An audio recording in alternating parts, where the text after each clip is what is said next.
नमस्कार दोस्तों, मेरा नाम कुमार अतुल यदुवंशी है और आज के इस वीडियो में हम लोग जानेंगे कि कंट्रोल फ्रिक्स क्या होता है नेटवर्क मार्केटिंग इंडस्ट्री में। जैसा कि आपको मैंने बताया हुआ था कि मैं मंडे को कंट्रोल फ्रिक्स के ऊपर एक वीडियो लेकर के आ रहा हूं, तो आज इस वीडियो में हम लोग समझेंगे कंट्रोल फ्रिक्स के बारे में।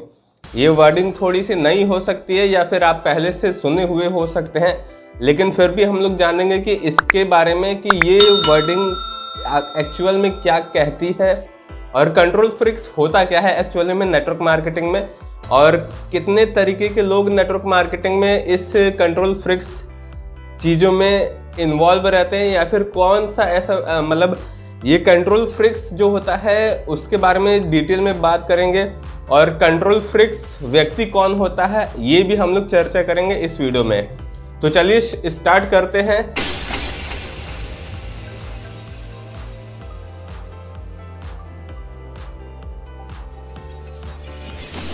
कंट्रोल फ्रिक्स के बारे में हम लोग एक छोटी डेफिनेशन देख लेते हैं कि विकिपीडिया पे के अकॉर्डिंग कंट्रोल फ्रिक्स की डेफिनेशन क्या हो सकती है।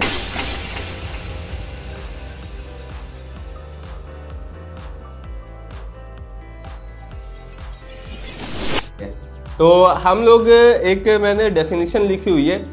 In the slang of psychology the colloquial term control freaks describe a person with a personality disorder characterised by undermining other peoples usually by the way of controlling behaviour manifested in the ways that they act to dictate the order of things in the social situation।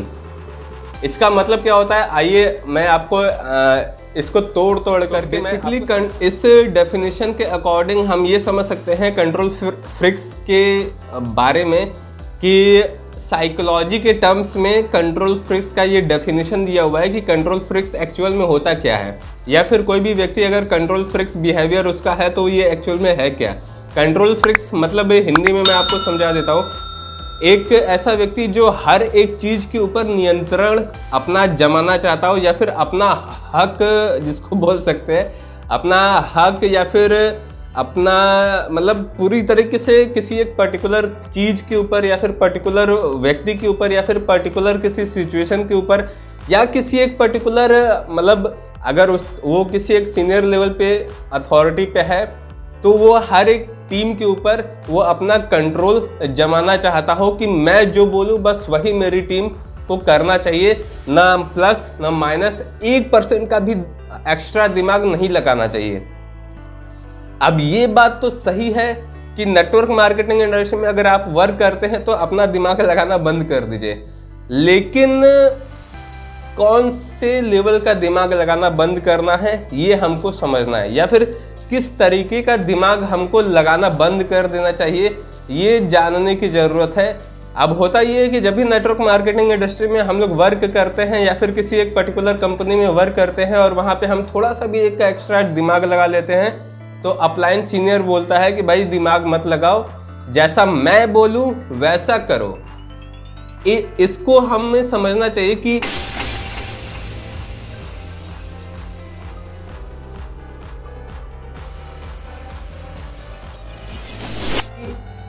अगर आपका upline अगर सही है, अगर हम example लेकर के चलें, अगर आपका अपलाइन ऐसा है जो आपकी केयर करता है, आपकी चीज़ों के लिए चिंता करता है कि आपका सेल का ऐसे नहीं क्लोज हो रहा है, या फिर आपका चेक बनने के लिए वो चिंता करता है और आपको पूरा तरीके से सपोर्ट करता है, आपके संग फील्ड में जा कर के वर्क करता है, और उस केस में अगर वो अपलाइन काफ़ी सारा उसको एक्सपीरियंस है और उस केस में अगर वो बोलता है कि भाई जैसा मैं बोल रहा हूँ वैसा तुम करो, अगर अपना दिमाग लगाए, अगर आप फ्रेशर हैं, अगर आप दिमाग लगाए तो हो सकता है कि आप भटक जाएं रास्ते से और आप वो चीज़ ना हासिल कर पाएँ जो अपलाइन आपको अचीवमेंट के तौर पे दिलवाना चाहता है।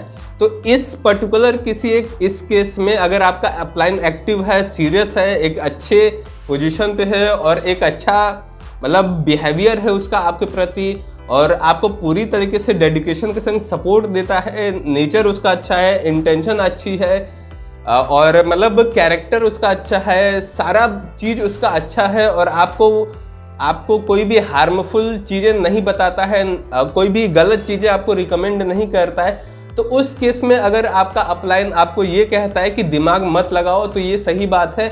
आपको अपना दिमाग लगाना बंद कर देना चाहिए और जैसा वो बोले वैसा आपको कर लेना चाहिए। ये चीज़ अच्छा है, ये आपके बिजनेस के लिए भी अच्छा होगा, आपके ग्रोथ के लिए भी अच्छा होगा। और आप अगर नेटवर्क मार्केटिंग में आप कोई भी सेल देना चाह रहे होंगे और दे नहीं पा रहे होंगे, या फिर अगर आप किसी भी पर्टिकुलर किसी कंपनी में वर्क कर रहे होंगे और सेल्स का टारगेट निकलता है, जैसे कि सभी लोग को पता है 3-3 महीने के लिए टारगेट निकलता है, कभी गोवा का, कभी मनाली का, कभी जयपुर का, कभी मतलब वर्ल्ड टूर का। तो इन सारे टारगेट्स को क्लियर करने के लिए, अचीव करने के लिए उस टाइम जो प्रेशर बनता है वो प्रेशर का भी आना ज़रूरी है। इस प्रेशर के ऊपर भी मैं नेक्स्ट वीडियो में बताऊंगा, क्योंकि किसी एक पर्टिकुलर व्यक्ति ने, लीडर ने, लेडीज़ लीडर ने मेरे कमेंट बॉक्स में डाला था कि अपलाइन बहुत प्रेशर बनाते हैं। तो प्रेशर क्यों बनाया जाता है, या फिर प्रेशर बनाने का रीज़न क्या है, या प्रेशर क्यों होना चाहिए, या प्रेशर कितना ज़रूरी है, इसके बारे में मैं आगे वीडियो बनाऊंगा और आपको जल्द ही मिल जाएगी वो वीडियो। अभी बात करते हैं कंट्रोल फ्रीक्स के टॉपिक के ऊपर। तो उस केस में आपको उस अपलाइन का फॉलो करना जरूरी है, अगर आपका अपलाइन सही है तो। अदरवाइज अगर आपका अपलाइन ऐसा है और आपको डायरेक्ट वो प्रमोट नहीं करता है अपने टीम में या फिर आपकी टीम में, और आपकी टीम में आपको नीचा दिखाता है, या फिर अगर आपका अपलाइन ऐसा है कि आपको मतलब आप जब भी जाते हैं और आप कुछ थोड़ा सा एक्सपेक्ट करते हैं वैसा वो खड़ा नहीं उतरता है, तो उस केस में आप थोड़ा सा वेट कर सकते हैं। हो सकता है कि आप जैसा अपलाइन आपका चाह रहा है वैसे आप ना हो, इसके वजह से वो चीज़ वो नहीं बोल रहा है, जिसके वजह से आपको थोड़ा सा तकलीफ हो रही है। लेकिन उस थोड़ा सा पेशेंस रखना ज़रूरी है और रिलेशन मेंटेन करके आपको चलना पड़ेगा। तो हो सकता है यहाँ पे मिस अंडरस्टैंडिंग हो अपलाइन और डाउनलाइन के बीच में, तो जिसकी वजह से आपको और आपके अपलाइन को आपकी वजह से और आपको आपके अपलाइन के वजह से हो सकता है कि मतलब प्रॉब्लम हो और दोनों के बीच में कॉन्फ्लिक्ट हो। तो ये संभल करके इसको चीज़ों को रखना पड़ता है। अगर आपका प्लान सही है तो आप बेशक बिना मतलब दिमाग लगाए आप फॉलो कीजिए, मतलब जो बोले वो सो कर दीजिए, काम कीजिए, आगे बढ़िए, कोई दिक्कत नहीं है।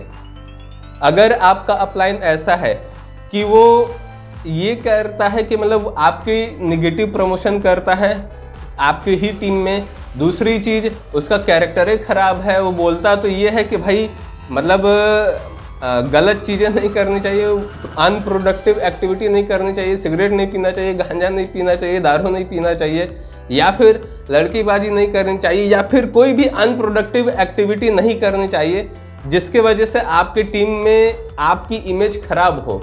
तो वो हो सकता है आपको ये बोले, लेकिन अगर साइड में कहीं वो खुद ही जा कर के करता है ये सारी चीज़ें, या फिर अपने मन पे काबू नहीं है उसका, या मन कंट्रोल में नहीं है, तो हो सकता है कि वो आगे आपके ही बिजनेस को खराब कर दे। तो ऐसे अपलाइन का मतलब बात नहीं सुनना चाहिए। ऐसे अपलाइन को लात मारिए और दूसरे अपलाइन को पकड़ करके अपने बिजनेस में आगे बढ़िए, क्योंकि कंपनीज जो भी होती हैं वो अच्छी होती हैं, कंपनीज कोई ख़राब नहीं होती हैं, और जो ख़राब होती हैं वो स्टार्टिंग के 1 साल के अंदर में ही पता चल जाता है कि अच्छा है या ख़राब है, या फिर आप उसका प्लान देखेंगे तो ही आप समझ जाएंगे कि मनी सर्कुलेट है या फिर जेन्युइन नेटवर्क मार्केटिंग है। तो ये सारी चीज़ें अगर आपके संग होती हैं तो उसको इग्नोर कर दीजिए, टॉलरेट करना सीख जाइए, ऐसे अपलाइनों को मार के भगा दीजिए, कोई दिक्कत नहीं है। लेकिन अगर आपका अपलाइन अच्छा है, सही है, जेन्युइन है और वो बोलता है जो वही होता है, या फिर आपके संग टोटली 24 घंटा लग करके काम करता है, और उस केस में अगर आपको ये बोलता है कि आप दिमाग मत लगाइए, तब आप दिमाग मत लगाइए, क्योंकि वहाँ पे आपकी करियर की बात है। वहाँ पे अगर आप दिमाग लगाएंगे तो फिर आपका ना सेल क्लोज होगा, ना सेल क्लोज होने पे पैसा आएगा, ना पैसे आने पे आपका मतलब कोई अचीवमेंट आपको मिलेगा। तो उस केस में आपका ये भी रिस्पॉन्सिबिलिटी होता है। दूसरी चीज़,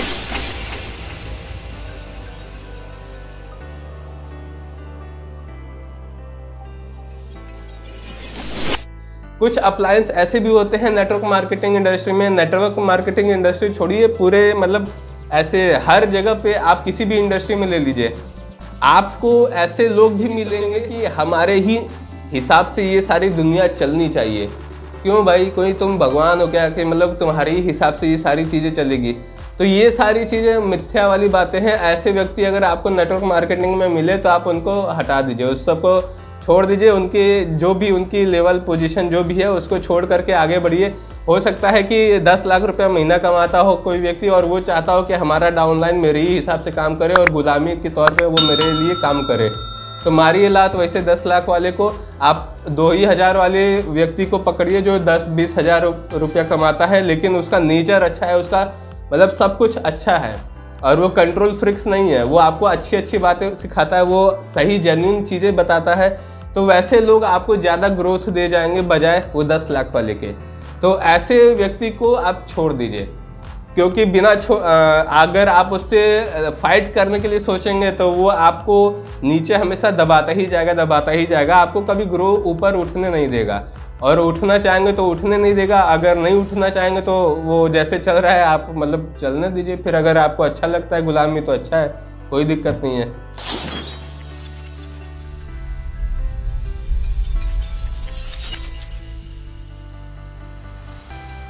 कंट्रोल फ्रिक्स को साइकोलॉजी के टर्म्स में एक तरीके का हम डिजीज़ भी कह सकते हैं कि अगर हम किसी भी चीज़ को पर्टिकुलर किसी चीज़ के ऊपर नियंत्रण करना चाहते हैं, फॉर एग्जांपल ये पेन है, ये पेन को हम नियंत्रण करना चाहते हैं कि भाई इसका मतलब कलर वाइट ही क्यों है, ये वाइट ही क्यों बना, और जा करके कंपनी से भिड़ जाए कि साला वाइट क्यों बनाई। तो दिक्कत यही है कि भैया हर एक चीज़ हमारे हिसाब से नहीं चलेगा, उस कंपनी का कुछ ना कुछ रीज़न होगा जिसकी वजह से इसको वाइट बनाई और इसका कॉम्बिनेशन हेड इसको ब्लू कर दी, उसके बाद इसमें बोल्ड में ब्लैक कलर में लिखी, उसके बाद रेड बॉर्डर कर दी। ये सारी चीज़ें उसका कोई ना कोई रीज़न होगा जिसकी वजह से ये सारी कॉम्बिनेशंस इसमें डाली। नहीं तो अगर इसको सिर्फ और सिर्फ वाइट कर देते तो मुझे नहीं लगता कि ये कुछ अच्छा लगता। लेकिन अगर हम इसी पे जा कर के हम उस कंपनी से भिड़ जाएं कि भाई ये कंपनी ने इसको केवल ये कॉम्बिनेशन कलर क्यों कर दिया और वाइट क्यों नहीं किया, हमारे हिसाब से क्यों नहीं चलती ये सारी चीज़ें, तो ये गलत है। तो ये हो सकता है गलत, और ये होना भी नहीं चाहिए। अगर आपके बिजनेस में, अगर आप जिस भी नेटवर्क मार्केटिंग में काम करते हैं वहाँ पे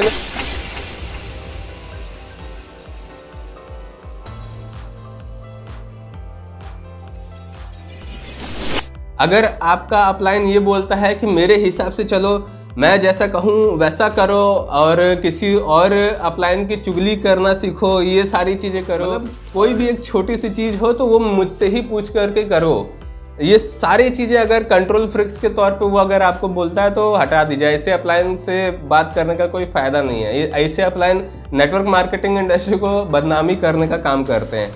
तो इस तरीके के अगर अपलाइन आपको इससे इंडस्ट्री में मिलते हैं तो छोड़ दीजिए ऐसे अपलाइनों को। कंपनी छोड़ने की ज़रूरत नहीं है, पहले बता दे रहा हूँ। अपलाइन को छोड़िए, दूसरे अपलाइन को या फिर उसी कंपनी के किसी दूसरे टीम के संग जो एक्टिव हो, जो बढ़िया काम करती हो, उस टीम के संग शिफ्ट हो जाइए और उसके संग लग करके काम कीजिए। क्योंकि अगर आपकी कंपनी अच्छी है तो कंपनी को छोड़ने की ज़रूरत नहीं पड़ती है। अपलाइन हम छोड़ सकते हैं, लेकिन जनरल तौर पे हम ये देखते हैं कि अगर अपलाइन ख़राब निकला तो इंसान पूरा कंपनी बदल देता है। तो दिक्कत ये है कि मतलब हम कंपनी ना छोड़े, क्योंकि अगर हम कंपनी छोड़ेंगे तो फिर भैया दिक्कत ये हो जाएगी कि उसके लेवल की कंपनी कोई मिलेगी नहीं मिलेगी, ये भी मैटर है। वैसी कंपनी मुझे नहीं लगता है कि मिलेगी फ्यूचर में।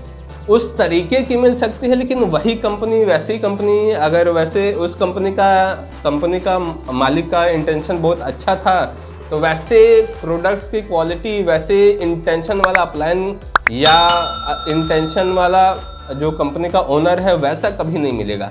तो वहाँ पे पछताना पड़ेगा और बाउंस बैक शायद ही कर पाए आप दूसरे उस कंपनी में, क्योंकि लोगों को यही डाउट होता है कि भाई वापस से गए तो कहीं लोग हमें मतलब कुछ कमेंट ना पास करें, गलत कमेंट, तो उसके डर से लोग नहीं जाते हैं वापस। लेकिन ऐसा मुझे तो ऐसा नहीं लगता कि ये सारी चीज़ें होंगी। अगर आप किसी अपनी गलती को अगर आप एक्सेप्ट करना सीख जाते हैं तो कुछ समय के लिए हो सकता है कि आपको मतलब ऐसा गिल्ट फील हो कि भाई हमको शर्म आ रही है या फिर हमको छोड़ करके नहीं जाना चाहिए था, लेकिन वो बाद में धीरे धीरे मैनेज हो जाती है जब जैसे जैसे आपका अचीवमेंट आएगा। और अगर ये गिल्ट आपको फील हो रहा है तो फील होना भी चाहिए, और यही गिल्ट आपको आगे जा करके एक अचीवमेंट भी दिलाएगा कि भाई हमने जो डिसीज़न लिया था उस टाइम वो गलत था, आगे जो डिसीज़न लेंगे बहुत सोच समझ करके लेंगे। तो हमें ये सारी चीज़ें नहीं करनी है फ्यूचर में, अगर कंपनी छोड़ने की बात आती है तो ये सारी चीज़ें आप समझ सकते हैं। अगर इस वीडियो में आपको ये सारी चीज़ें हेल्प कर रही हैं तो आप बेशक आप ऐसे लोगों से दूर रहिए जो कि कंट्रोल फ्रिक्स हैं, जो आपके ऊपर पूरा हक जताना चाहते हैं, पूरा नियंत्रण आपके ऊपर करना चाहते हैं और माइंड गेम खेलना चाहते हैं। तो ऐसे लोगों को साइड कीजिए, कोई अच्छे अपलाइन को पकड़िए और अपने बिजनेस को वाइड कीजिए।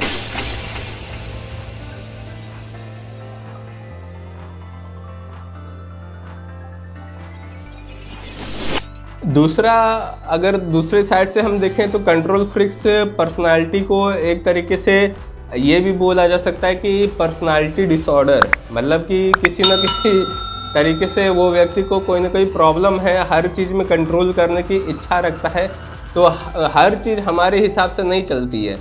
अगर हम फॉर एग्ज़ाम्पल अगर हम जैसे नेटवर्क मार्केटिंग में लोगों का एग्ज़ाम्पल लें या फिर मैं अपना ही खुद बताऊं, तो मेरा भी एक मिशन विज़न था कुछ साल पहले जब मैं किसी एक पर्टिकुलर कंपनी में वर्क करता था। तो वहाँ पे मैं जब काम करता था तो मेरा ये था कि 4 से 5 साल के अंदर में एक अच्छी पोजीशन लेकर के आनी है, और मैंने एकदम फेसबुक पे लाइव आकर के सबको मतलब खुलेआम बता दिया कि भाई इतने साल में हम ये रैंक अचीव कर लेंगे, ब्रांड एम्बेसडर बन जाएंगे। तो लेकिन 5 साल बीत गए, 6 साल बीत गए, अभी मान लीजिए 5वां या 6वां साल ये है। तो आज के टाइम पे उस पर्टिकुलर कंपनी के हिसाब से अगर देखें तो उस पर्टिकुलर कंपनी में मैं उस पर्टिकुलर पोजीशन पे नहीं हूँ, लेकिन मैंने बोल क्या दिया था दूसरे के मोटिवेशन के माध्यम से कि मैं भैया यहाँ पे एक ब्रांड एम्बेसडर बन जाऊँगा 5 साल के अंदर में, 5 से 10 साल के अंदर में। लेकिन पॉसिबल तो नहीं हुआ, ऐसा हुआ तो नहीं। तो उस टाइम क्या था, दिक्कत कहाँ पे आई? दिक्कत ये आई कि मैंने काम के ऊपर फोर्स नहीं दिया या फिर काम के ऊपर फोकस नहीं किया। कर्म करने के ऊपर फोकस अगर हम करते हैं तो हो सकता है कि रिजल्ट मिले या फिर हो सकता है कि रिजल्ट नहीं मिले, लेकिन अगर हम कर्म नहीं करते हैं तो गारंटीड है कि रिजल्ट नहीं मिलेगा। और हो सकता है कि हम अपने माइंड में ये बना करके रखें कि भाई हम 5 साल 10 साल के अंदर में एक ब्रांड एम्बेसडर बन जाएंगे किसी एक पर्टिकुलर कंपनी के, और हम काम नहीं कर रहे हैं तो भैया कहाँ काम नहीं करोगे तो रिजल्ट भी कहाँ मिलेगा। लेकिन काम करोगे तो हो सकता है कि रिजल्ट मिले या फिर हो सकता है कि रिजल्ट नहीं मिले, लेकिन अगर हम काम नहीं करेंगे तो गारंटीड तय है कि रिजल्ट नहीं मिलेगा।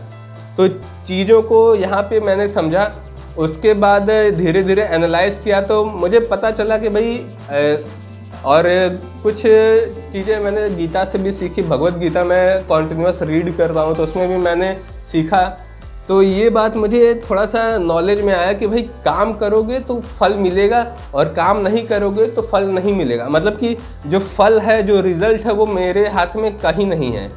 चाहे हम उस पर कितना भी हम फोर्स कर लें कि भाई ये रिजल्ट आ कहीं नहीं रहा है, हम ला कर रहेंगे, कितना भी आप मोटिवेशन घुसेड़ दीजिए अपने अंदर, लेकिन वो अगर आपके लक में ये लिखा हुआ है या फिर ऊपर वाले ने जो लिखा है, अगर वो उसने ये लिखा है कि रिजल्ट नहीं मिलेगा, आप कितना भी तय कर लीजिए, कितना भी आप कोशिश कर लीजिए, इस सेक्टर में आपको रिजल्ट मिल ही नहीं सकता। तो गारंटीड आप कितना भी मेहनत कर लीजिए अपने माइंड के लेवल पे, बॉडी लेवल पे, अपने लेवल पे, या फिर अपने लिए जितना भी आप वर्क कर लीजिए, गारंटीड है वो रिजल्ट नहीं मिलेगा, कभी नहीं मिलेगा। क्योंकि ना आपने तय किया है अपना रिजल्ट, ना आपका अपलाइन तय किया है आपका रिजल्ट, ना आपके अपलाइन का तय किया है आपका रिजल्ट, ना ही आपकी कंपनी का ओनर तय किया है आपका रिजल्ट, या फिर आपके संग क्या होगा फ्यूचर में। जो तय किया है वो है जिसने सारे मनुष्य को बनाया हुआ है, या फिर ये पूरे यूनिवर्स को, या फिर ये पूरे मतलब ब्रह्मांड को बनाया हुआ है, उसने वो तय किया है कि आपके संग क्या होगा। तो हमारे ऊपर ये डिपेंड करता है कि हम बस अपना काम करते जाएं, फल की चिंता ना करें। फल हो सकता है कि मिलेगा, हो सकता है कि नहीं मिलेगा, जैसा हम चाहते हैं हो सकता है कि वो फल ना मिले और उससे बहुत ही घटिया फल मिले, और उस घटिया फल को हम लेकर के हो सकता है कि हम डिप्रेस भी हो सकते हैं, या फिर अगर हम पॉजिटिव ऑप्टिमिस्टिक बिहेवियर के हैं तो हो सकता है कि हम ये सोचें कि भाई कम से कम नहीं मिलने से अच्छा है कि कुछ तो मिल गया, कम से कम इतने का हमने सोचा था, इतना नहीं मिला, कोई बात नहीं, इतने से ही हम काम चला लेंगे। और थोड़ा थोड़ा करके हम इम्प्रूवमेंट करते गए और कभी ना कभी तो ये इतने से जो रिज़ल्ट है वो इतने में कन्वर्ट हो ही जाएगा।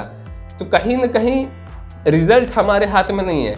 तो ये बात मुझे पता चल गई कि भाई रिज़ल्ट हमारे हाथ में नहीं है, हमारे हाथ में क्या है, बस काम करते जाओ जो भी काम कर रहे हो। अगर आप नेटवर्क मार्केटिंग करते हैं तो आप डे पर डे प्लान करते जाइए, इनविटेशन करते जाइए, फॉलोअप्स लेते जाइए सारे क्लाइंट्स का, जितने भी आपके क्लाइंट्स हैं, और बस ये काम के ऊपर फोकस कीजिए। ना कि 2000 सेल पॉइंट 5000 सेल पॉइंट निकाल देंगे तो हमको टैबलेट मिल जाएगा, लैपटॉप मिल जाएगा, बाइक मिल जाएगी, कार मिल जाएगा, इसके ऊपर मत फोकस कीजिए।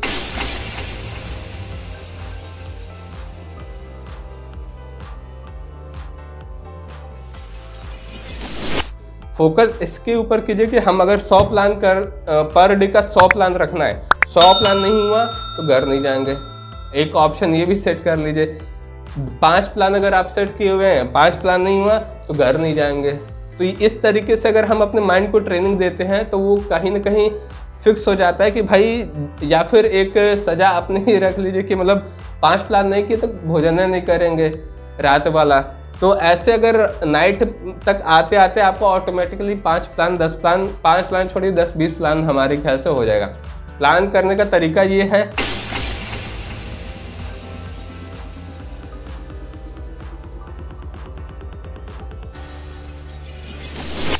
कि ज़्यादा मार्केट में लोग दौड़ते भागते हैं। आपको देखना ये है कि आपको बस प्लान करना है, इनविटेशन करना है, ज़रूरी नहीं है कि मार्केट में दौड़ भाग करनी है। मैंने कई सारे लोगों को ऐसा ही देखा हुआ है कि सुबह 6 बजे निकलेंगे, रात को 12-1 बजे तक घर पहुंचेंगे, लेकिन प्लान होता है 5-10, ज़्यादा नहीं होता है। लेकिन अगर हम देखें, अगर मान लीजिए 12 घंटे भी हम फील्ड में वर्क करते हैं या 15 घंटे करते हैं, तो 15 घंटे के अगर 1 घंटे में 1 प्लान हम करते हैं, फॉलोअप करते हैं, तो 15 घंटे के हिसाब से तो 15 प्लान होने चाहिए। लेकिन होता कितना है, 3, 4, 5, मैं हार्डली 5, 6, 10 तो अभी तक किसी को मैंने देखा नहीं है। हो सकता है कि कोई करता हो, इतने हो सकते हैं।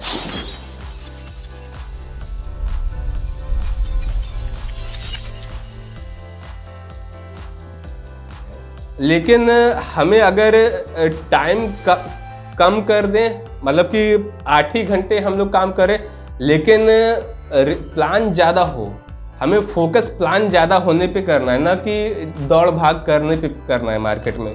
तो प्लान कैसे ज़्यादा होगा, उसके लिए आप डिजिटल तरीका ले सकते हैं। डिजिटली आप इनवाइट कीजिए, जब कंफर्मेशन हो जाए ऑन कॉल कि हाँ भाई यहाँ पे आपको मिलना है, तब जा करके 10 मीटिंग, 15 मीटिंग, 20 मीटिंग सेट कर दीजिए। उसके बाद एक जगह पे फिक्स कर लीजिए कि हाँ आप इधर ही आ जाइए, इधर ही। उसके बाद वहीं पे जा करके आप पर्टिकुलर लोगों से, जितने भी लोग हैं आपके, वहाँ पे इकट्ठे जा करके सबको बता दीजिए। तो इस तरीके से कम समय में आपका ज़्यादा काम हो जाएगा। और वैसे ज़्यादा टाइम में कम काम हो रहा था, तो जब काम कम होगा तो रिज़ल्ट भी कम ही आएगा, और ऐसे काम ज़्यादा होगा तो रिज़ल्ट आने के चांसेस भी अधिक हैं। तो ये था कंट्रोल फ्रीक्स के बारे में एक छोटी सी इन्फॉर्मेशन। पसंद आई हो तो लाइक, शेयर, कमेंट कीजिएगा और ज़्यादा से ज़्यादा लोगों में शेयर कीजिएगा इस वीडियो को। जितने भी आप MLM से जुड़े लोगों से जुड़े हुए हैं, या फिर MLM कंपनीज़ में हैं, या फिर जितने भी आपकी टीम है, 1000 की हो, 500 की हो, 10 की हो, 2000 की हो, जितने की भी टीम है आपकी, आप सारे टीम में शेयर कीजिएगा बेझिझक, बिना किसी डर के कि भाई कहीं हम इस वीडियो को शेयर कर दिए तो कहीं हमारे टीम का बनना निगेटिव ना हो जाए। देखो सर, अगर आप अपने टीम के बेनिफिट के लिए सोचते हो, अगर आप अपने टीम की भलाई के लिए सोचते हो, और अगर आप चाहते हो कि रियल में आपकी टीम ग्रो करे बिना किसी दिक्कत के, और अगर आप चाहते हो कि अगर उस आपकी टीम में किसी एक व्यक्ति के संग ऐसा हो रहा हो जिसका डायरेक्ट अपलाइन उसके संग गलत कर रहा हो, और आप चाहते हो कि आपकी टीम के उस वाले बंदे को अवेयरनेस मिल जाए कि भाई कि ऐसे भी लोग होते हैं नेटवर्क मार्केटिंग में जो आपके ऊपर हक जताना चाहते हैं। अब जो हक जताना चाहेगा या जो जता रहा होगा वो कभी बताएगा नहीं कि हम इसके ऊपर हक जता रहे हैं या फिर गुलामी इनसे करवा रहे हैं। तो ऐसे लोगों को आप ना आइडेंटिफाई कर पाएंगे ना कोई जजमेंटल चीज़ कर पाएंगे। तो इससे अच्छा है कि वीडियो को शेयर कर दीजिएगा ताकि जिसके संग ये जो विक्टिम होगा उसको ये सारी चीज़ें पता चल जाए और वो धीरे से हट करके आपसे कनेक्ट हो जाए। अगर आप अच्छे अपलाइन हैं और आप अपने टीम के बारे में सोचते हैं तो ऑटोमेटिकली वो आपको कनेक्ट हो जाएगा। तो ये वीडियो यहीं तक थी और इस वीडियो में मैंने कोशिश किया कंट्रोल फ्रिक्स के बारे में बताने का। और नेटवर्क मार्केटिंग इंडस्ट्री में ऐसे ही लोग होते हैं, कुछ लोग ऐसे भी निकल जाते हैं जो कि कंट्रोल फ्रिक्स के बिहेवियर वाले होते हैं, जिसको साइकोलॉजी के टर्म्स में एक बीमारी भी बोला जाता है कि पर्सनालिटी डिसऑर्डर के नाम से इसको आप समझ सकते हैं। तो ऐसे ना मत ही होइए, क्योंकि कंट्रोल हमारे हाथ में कोई भी कंट्रोल नहीं है। जो भी कंट्रोल है ऊपर वाले के हाथ में है। हम लोग बस एक कठपुतली हैं, बस एक माध्यम है जिसकी वजह से ये सारी चीज़ें हो रही और कुछ नहीं। और वो नचाने वाला तो वो ऊपर वाला है, उसी के हाथ में एक कंट्रोल है सभी मनुष्य को कंट्रोल करने का, क्योंकि आपके मन को और आपकी आत्मा को वही कंट्रोल करता है, न कि हम और आप।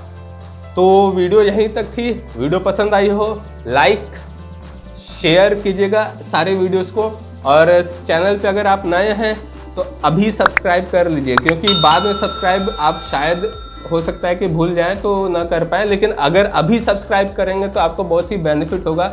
आने वाले टाइम में जितने भी वीडियोस मैं लेकर के आऊँगा वो आप ही के बेनिफिट के लिए वीडियोस रहेंगी, और आपका प्रॉफिट कितना जीरो से लेकर के हाई तक कैसे जा सकता है वो सारी इन्फॉर्मेशन नेटवर्क मार्केटिंग के लिए आपको मिलती रहेंगी मेरे इस यूट्यूब चैनल पे। तो अभी थोड़ा सा वीडियो लेट आ रहा है क्योंकि अभी मैंने कहीं एक जगह पे स्टार्ट किया हुआ था वर्क, तो वहाँ पे थोड़ा सा मैं बिज़ी हूँ, तो इसकी वजह से क्षमा माफ़ी चाहूँगा आप लोगों से वीडियोस के लेट आने का। तो थोड़ी सी बिजीनेस ज़्यादा हो गई है, क्योंकि इंसान को बिज़ी हमेशा रहना चाहिए। अगर खाली इंसान रहता है तो दिमाग में जब दिमाग रहता है तो इंसान के दिमाग में बहुत गलत थॉट्स आते हैं। तो अपने आप को बिज़ी रखो, हर एक सेवा में आप व्यस्त रहो, काम करने में इतने विलीन हो जाओ कि पता ही ना चले कि आप कितनी आगे बढ़ गए। तो ये सारी चीज़ें आपको हो सकता है कि हेल्प करें। तो वीडियो पसंद आई हो तो शेयर कर दीजिएगा, ज़्यादा से ज़्यादा शेयर कीजिएगा। अगर आपके ग्रुप्स में 1000-2000 लोग हैं तो उसमें भी शेयर कर दीजिएगा, और वीडियो को लाइक कीजिएगा, शेयर कीजिएगा, सब्सक्राइब कर लीजिएगा। और नेक्स्ट वीडियो कौन सी चाहते हैं आप कमेंट में डाल करके आप बताइएगा। होता ये है कि जब लोग मेरी वीडियोस देखते हैं तो वो कमेंट में बताते नहीं कि उनको क्या प्रॉब्लम है या क्या वो वीडियोस देखना चाहते हैं। अब जब बताते नहीं हैं तो उनकी प्रॉब्लम्स सॉल्व हो नहीं पाती हैं। वो उनका फ्रस्ट्रेशन एक अलग ही रहता है कि भाई हम अपलाइन से बोल नहीं सकते, क्योंकि अपलाइन और डाउनलाइन का मैटर हो जाता है, और को लाइन से बोलेंगे तो कहीं वो को लाइन अपलाइन को जा करके बता ना दे। तो ये सारी दिक्कतें होती हैं। तो आप बेशक हमसे फ्रीली आप फ्रैंकली आप शेयर कर सकते हैं कमेंट में, जो भी आपकी प्रॉब्लम्स है उस पर मैं कोशिश करूँगा आपको एक परफेक्ट सॉल्यूशन देने का। तो चलिए फिर मिलते हैं नेक्स्ट वीडियो में। Till that time it's a good bye.